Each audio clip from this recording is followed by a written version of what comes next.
Thank you, Mr. Chairman.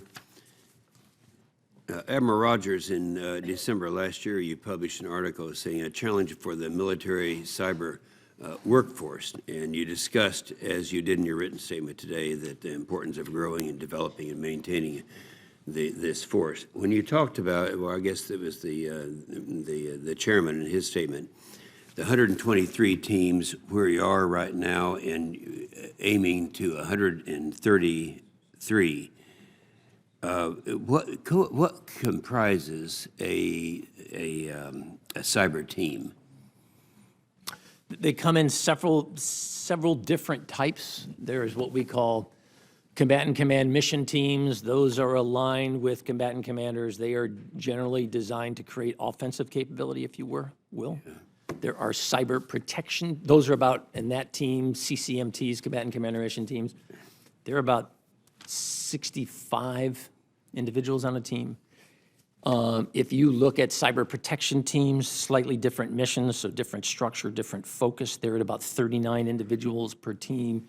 Each of those two teams, a combatant commander mission team, the cyber protection team, has a small subset of about 23 individuals on what we call support teams. So that just gives you a sense for the range. Sure. And that's, when you add all that together, that's when you come up with the 6,187. And as was brought out in the chairman's statement, you'd really have to know. Well, first of all, you're drawing from institutions that are training these people. This is new. Right. This is brand new to a lot of people, including a lot of people at this table.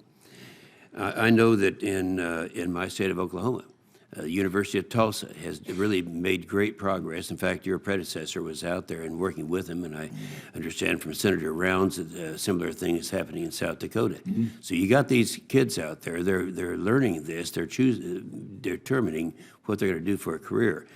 Now, I think it's a good question when we ask the question, can we really depend on sustaining in this environment that we're in right now, these teams, this number, this workforce, so that individuals out there would be aiming their talents toward helping us because there's going to be a lot of competition for these kids. How confident are you that we're going to be able to maintain the level necessary to attract good people?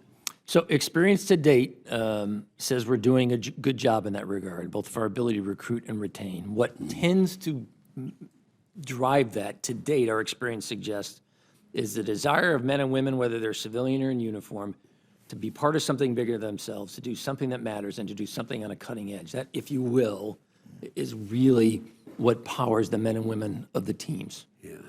I'm always talking to my fellow leaders about, so what are the advanced indicators that we should be looking at that would tell us that trend is changing? Mm-hmm. There are a couple skill sets within the mission force that I've mentioned separately previously that I may, in fact, come back to the committee with to say, look, there may be some additional measures here, flexibility. That would be a good thing to do for the record, to come back, because I'm running out of time here, and a couple other things I wanted to get to. I agree with you when you say that the states that we watch most closely in cyberspace remain Russia, China, Iran, and North Korea.